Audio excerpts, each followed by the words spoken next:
Assalamualaikum teman-teman, selamat datang di konten kami yaitu konten Net Z. Bersama saya di sini Amirullah yang akan menemani kalian sepanjang konten ini.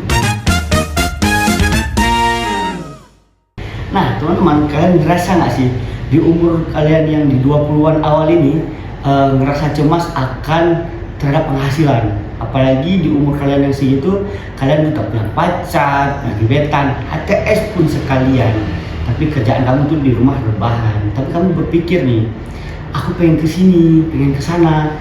Tapi ini terbesit lagi di pikiran kalian, tapi duit aku terbatas. Dan kalian tuh melihat di luar sana teman-teman kalian udah banyak job, udah ada kerjaan sana sini, udah punya penghasilan per bulannya. Sedangkan kalian hanya apa? Hanya rebahan di rumah, tidak ada ngapa-ngapain, cuma mengharapin ya itulah ya yang bisa kalian harapin. Nah kalian tahu nggak sih kenapa hal itu bisa terjadi? Enggak kan? Nah hari ini kita akan membahas tuntas tentang itu bersama salah satu profesional konselor ya. Mungkin kalian nggak akan asing dengan orang ini, yaitu Bunda Hetty Zuliani di sini. Oke, tepuk tangan semua. Oke Bunda, jadi nah gimana nih Bunda melihat isu-isu fenomena yang seperti itu di luar sana? Menurut Bunda itu gimana Bu? Sebenarnya isu itu salah satu isu yang menarik ya untuk jadi pembicaraan. Jadi sebenarnya saat ini kaula muda kita itu apalagi generasi Z ya, mereka memiliki banyak visi misi, banyak imajinasi masa depan yang berseliweran di dalam pikiran mereka kan. Justru dengan begitu mereka tidak bisa fokus sama satu-satu. Oh iya. Ya kan? Iya. Nah kemudian kita lihat lagi, kita mundur nih ke belakang sedikit. Mereka sekolah itu penuh dengan kenyamanan. Paling tidak kalau nggak diantar pakai mobil, diantar pakai sepeda deh. Betul. Ya kan? Iya. Nah atau di sekolah itu juga tidak menuntut siswa yang harus ngerjain potong-panting, tidak. Justru sekolah menyediakan fasilitas yang sebaik-baik mungkin, meminta mereka untuk menggunakan fasilitas itu. Jadi tidak mendapatkan banyak hal yang kita harus survive sendiri untuk menemukan. Ini salah satunya. Sebenarnya dalam kemajuan pendidikan itu menjadi hal yang bagus. Betul. Namun kita mengurangi proses untuk mendapatkan itu. Gitu. Jadi kayak kita mau sekolah, kita dianterin, kita nggak ngerasa tuh tekanan terhadap fisik kita gitu. Jadi kalau kita mau bangun pagi awal, kalau dulu ya di masa Bunda tuh 7:30 belum sampai ke sekolah, itu tunggu aja tuh. Guru udah satu didik, awas kamu ya kan gitu. Udah ditungguin duluan di pagar. Di pagar. Kalau anak sekarang nggak, jam berapa udah nggak bisa sekolah nih. Aduh saya lagi malas, nggak apa-apa ketimbang anak nggak masuk sekolah, masuk 8:30 pun nggak apa-apa, masuk aja. Iya. Ya kan? Akhirnya apa? Menurunkan tingkat pencapaian kedisiplinannya. Iya, standarnya diturunin gitu. Ditambah lagi dengan orang tua yang lebih berfokus untuk berfokus eksternal, maksudnya kayak mencari nafkah dan sebagainya, mengamankan secara ekonomi kan gitu. Ditambah lagi dengan orang tua punya ekspektasi yang saya mau anak saya begini sehingga mereka berfokus untuk mencari materi untuk memenuhi hal tersebut. Tapi lupa untuk membangun sebuah kekuatan diri gitu. Lupa membangun kekuatan diri untuk mendapatkan itu. Kayak kayak anak kita berusaha untuk belajar tentang bagaimana mereka memperbaiki bangun paginya.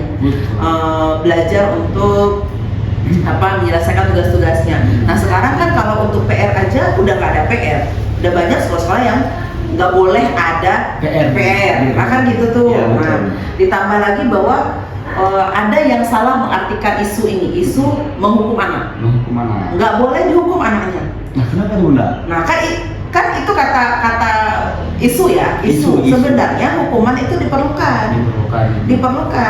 Saya mau tanya nih, misalkan gini, ketika kamu melakukan, misalkan Amir nih, lakukan satu kesalahan, ngerasa nggak dalam diri, aku udah berbuat salah nih, ngerasa nggak? Ngerasa. Nah itu adalah proses kita menghukum diri kita sendiri.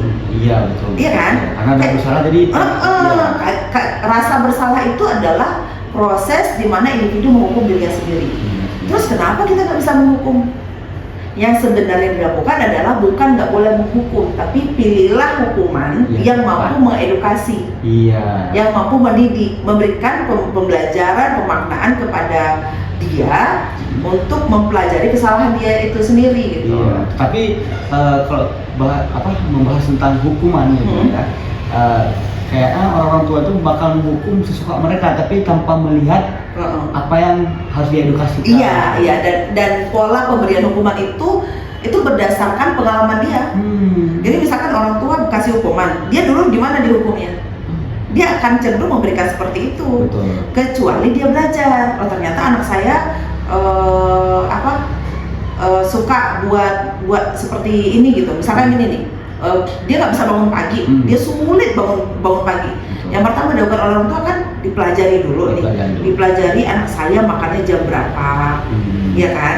Terus kebiasaan saya bangun pagi atau di rumah kita itu kebiasaan bangun paginya jam berapa, kan gitu, aktivitasnya apa. Nah kemudian apa yang menyebabkan anak kita nggak bisa terlambat bangun pagi, cara kita membangunkan katakanlah, atau dia lalai dengan handphonenya sampai telat malam. Telat gitu dia tidur kan, akhirnya dia nggak bisa tetap bangun pagi. Berarti cara menghukumnya apa? Menghukumnya yang pertama, tarik kenyamanan dia. Contoh, tidak mengizinkan dia untuk bermain HP pada saat mau jam tidur. Jam tidur kita kan ada jam prepare-nya. Ada jam prepare-nya misalkan 1 jam sebelum masa tidur kita. Misalkan kita mau tidurnya jam 10 nih. Jam 9 kita udah istilahnya kita udah bersahabat dengan bantal, udah bersahabat dengan kasur, udah mencari kenyamanan. Cari kenyamanan. Jadi udah kayak gitu, udah kan kita kan tidur nih jam 10 kan. Kalau misalkan kita lebih dari 1 jam kita nggak bisa menemukan pola tidur kita, nggak bisa menemukan kenyamanan di tempat tidur kita, berarti ada yang perlu diperbaiki nih. Apakah kitanya atau di area situasi yang ada di kamar kita, bisa jadi kan. Kadang-kadang ada orang-orang itu yang gara-gara tekstur spray dia nggak bisa tidur, gara-gara cuaca nggak bisa tidur. Kan kita anak-anak sekarang kayak gitu kan, aduh panas nggak bisa tidur gitu, seolah-olah gitu kan udah AC aja dia hidup kan, padahal enggak. Jadi ini yang menempa dia ketika pada usia dewasa awal, dia dituntut dia harus mandiri, dia udah harus bertanggung jawab pada dirinya sendiri. Dia udah terbentuk oleh pola-pola yang mageran. Ya udah, males Tapi di imajinasinya udah penuh.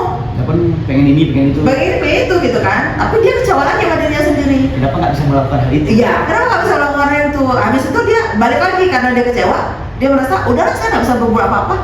Tidur lagi nggak? Tidur lagi. Jangan gitu ya teman-teman. Harus survive kalian, ya. Tapi memang kenyataannya seperti itu. Iya. Nyatanya memang selama ini sesuatu yang memudahkan kita dalam melatih, mentrain diri kita, misalkan kayak di lembaga pendidikan, di rumah, itu kan adalah tempat-tempat di mana kita sedang dilatih di usia-usia muda, di usia anak secara bertahap kan gitu. Nah pelatih kita adalah guru kita, orang tua kita kan gitu. Pelatih dan tempat kita dilatih itu mempengaruhi bagaimana kita nantinya. Iya. Ya kan? Nah, kembali lagi kalau kita menyadari kita ada porsi misalkan di perkuliahan di mana kita memiliki kemandirian untuk memilih dan menentukan sikap dari pengetahuan kita. Betul. Kita belajar nih, kita banyak tahu. Nah, bagaimana kita menentukan sikap itu? Nah, ini kan ada kontribusi lingkungan, teman-teman yang kita temani, maksudnya mereka yang ada di circle kita, mereka yang berteman dengan kita, itu akan menjadi role model bagi diri kita sendiri. Mereka kemana sih, seperti apa sih gitu. Nah kadang-kadang kita bukan hanya role model, tapi itu bisa menjadi perbandingan diri kita sendiri. Dan kalau keyakinan diri kita sangat rendah, maka kita akan menjadi orang yang menarik diri. Ya sudahlah, kamu aja, semakin dia menemukan visi-visi masa depannya, kita semakin nggak tahu. Karena apa? Kita membandingkan dengan dia. Dan yang tidak kita lakukan adalah berproses seperti dia berproses. Hanya bisa membandingkan dalam pikiran kita, dalam imajinasi kita berpikir, kayak membayangkan gitu. Wah, hebat ya temanku gitu kan, kayak gitu kan. Iya, tapi dia nggak mau berproses gitu. Terus misalkan Amel cerita, aku udah punya kerjaan gini. Terus aku bilang, ya hebat kamu. Aku nggak bisa kayak gitu. Kita bilang gitu. Iya. Benar kan? Sering nggak kita bilang meragukan diri kita sendiri di depan teman kita yang sudah berhasil. Padahal dia nggak tahu potensi di dirinya tuh besar. Nah itu. Kenapa nggak bisa tahu? Karena dia berfokus bahwa keberhasilan itu ukurannya ada teman si A, si B, si C, si D. Tapi dia nggak pernah merencanakan keberhasilan dirinya sendiri. Makanya kerjaannya rebahan. Rebahan. Ya Bun ya. Mageran, akhirnya Iya. mageran dalam segala sesuatunya, aku pengen ini, aku pengen ini, terus ya tidak terrealisasi. Iya, apalagi tuh pacarnya tuh, bang kita kesini bang kita makan ini bang, Ya. tapi uangnya nggak ada deh. Macam mana? Uangnya nggak ada.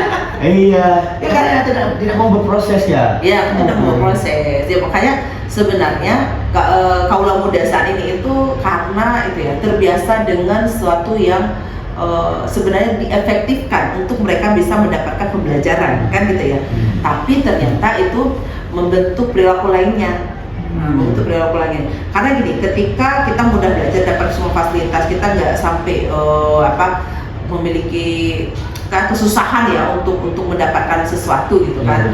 Nah terus akhirnya kita tidak memiliki pola kayak olahraga, nah, kemudian kedisiplinan kita tidak ditempa, kemudian kayak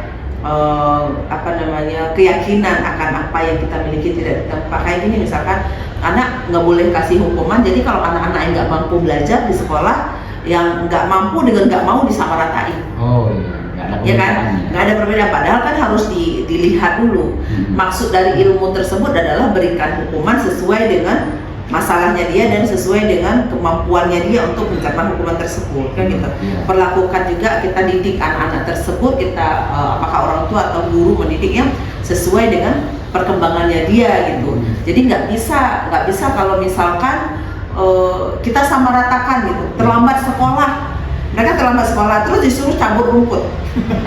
Dilihat nggak? Enggak. Kalau terlambat sekolah itu masalahnya di mana? Di waktu. Di waktu. Manajemen waktu diri dia sendiri. Yang berantakan. Jadi misalkan gini, ada orang. Kalau saya bilang gini, ada dua waktu. Yang pertama waktu diri pribadi, sama waktu umum. Waktu umum itu waktu yang kita pakai untuk semua aktivitas kita di luar aktivitas pribadi. Aktivitas pribadi kayak mandi, makan, pakai baju, tidur. Ada orang makan itu 1 jam. Ada kan? Ngitung nasi dia makan. Ngitung nasi ya. Magernya itu ya. Ada orang yang mandi itu 2 jam, 1 jam. Ada tuh. Ya kan? Iya. Ada orang yang pakai baju, ini nggak pas, itu nggak pas, itu nggak pas. Itu lama lagi. Nah, itu namanya mengelola waktu pribadinya bermasalah. Nah, kalau dia pemakaian waktu pribadinya itu long time, panjang, berarti dia harus memiliki saving waktu yang lama untuk waktu dirinya sendiri. Jadi artinya kalau dia 1 jam makan, kalau dia 1 jam mandi, 1 jam pakai baju, berarti dia harus bangun jam berapa supaya terlambat? Jam 3 pagi kayaknya. Iya benar. Sanggup bangun jam 3 pagi, sekalian tahajud. Nah benar, sudah gitu ya. Iya. Ya kan itu. Tapi kan yang kita lihat saat ini yang kita benahin adalah waktu umum. Waktu umum. Ya, kamu tuh harus bangun ini gitu. Kita nggak peduli bagaimana waktu pribadi yang tercipta sama dirinya sendiri. Dan waktu pada diri individu itu bisa dirubah loh. Bisa dirubah dengan latihan yang kontinu. Latihan kontinu, ada rewardnya gitu kan. Ada hukumnya, ada punishment-nya. Misalkan punishment-nya kalau kamu datangnya terlambat, berarti materi pelajaran kamu tidak dapat, atau misalkan bisa dihukum dia, ya udah kamu tulisin nih jadwal kamu dari hari ini sampai seminggu ke depan gitu misalkan. Kan akhirnya dia belajar untuk menginputkan manajemen waktu dalam dirinya sendiri. Nah, tapi kalau kita suruh bersih WC, seneng dia. Kenapa? Karena ya apalagi pelajaran yang guru dia nggak suka. Matematika tuh. Matematika. Iya benar. Kalau matematika kadang-kadang semua rata-rata kan kita nggak suka matematika ya. Matematika, kimia yang mungkin angka-angka banyak orang nggak suka. Apalagi laki-laki ya. Iya. Gitu kan. Iya benar. Nah jadi gitu ya. Gitu ya. Nah untuk kaum muda-mudi nih Bu, ya kan kaum mending di rumahnya. Mending. Iya mending rebahan daripada kerja. Tapi pacarnya minta makan ini itu. Ada nggak Bu? Apa Bunda tips and trick nih, ya kan bagi muda-mudi ini agar bisa survive lah, keluar dari kenyamanan itu, keluar dari zona nyaman dia. Iya. Sebenarnya ada banyak hal yang bisa dilakukan. Dengerin ya teman-teman, dengerin ya, dengerin baik-baik gitu ya. telinga kalian. Nah sebenarnya ada banyak hal yang bisa dilakukan. Yang pertama adalah memberikan pressure pada diri kita sendiri atau tekanan untuk diri kita sendiri. Kamu tuh dengan membayangkan, salah satunya kita bisa menggunakan imajinasi kita untuk memberikan kita hukuman terhadap diri kita sendiri. Misalnya kita ngebayangin yang paling buruk itu adalah kita hidup nggak punya rumah, jadi gelandangan, nggak ada pendapatan, nggak ada orang yang peduli, ya. Dan kita nggak akan berani untuk ketemu dengan siapapun, dengan teman-teman kita yang lain. Nah, terus nanya, kamu mau nggak kayak gitu? Enggak dong. Enggak dong. Sering-sering aja bayangin kayak gitu. Itu satu. Sering-sering aja ngebayangin bahwa gimana rasanya kalau kamu jadi orang susah beneran. Susahnya itu susah beneran gitu. Susah yang dibayangin, jangan susah tanggung-tanggung. Benar susah. Bener-bener susah dibayangin gitu. Kamu sanggup nggak kayak gitu? Nah kemudian setelah, aku paling nggak bisa nggak ini. Mulailah dari hal yang kecil. Hal yang kecil itu pilihlah dari apa yang kamu sukai. Betul. Tapi kalau ada orang yang ini nggak suka, itu nggak suka, berarti dia bermasalah tuh. Dia harus dibawa untuk konsultasi khusus tuh. Begitu ya. Harus ada masalah lain gitu ya. Harus dirubah mindset berpikirnya. Nah, jadi tapi kalau kita memiliki peluang untuk ketika pressure kita berikan pada diri kita sendiri, terus kita up, energi kita biasa up gitu kan. Nah, kita mulai dari melakukan hal-hal kecil yang kita hobi gitu. Kalau ada orang yang bisa merencanakan, ada orang yang ya udah lakukan aja dulu, nanti juga kamu bisa menemukan. Artinya sering-seringlah keluar rumah, tapi bukan untuk duduk. Tapi bukan untuk duduk di kafe. Tapi untuk misalkan temenmu ada buka bengkel nih, ya udah kamu datang ke bengkel dia, kamu walaupun hanya sekedar kutip baut kecil itu kan rapiin, gitu. Itu aja yang bisa kamu lakukan sambil menunggu bahwa kamu akan mendapatkan inspirasi kamu dari situ.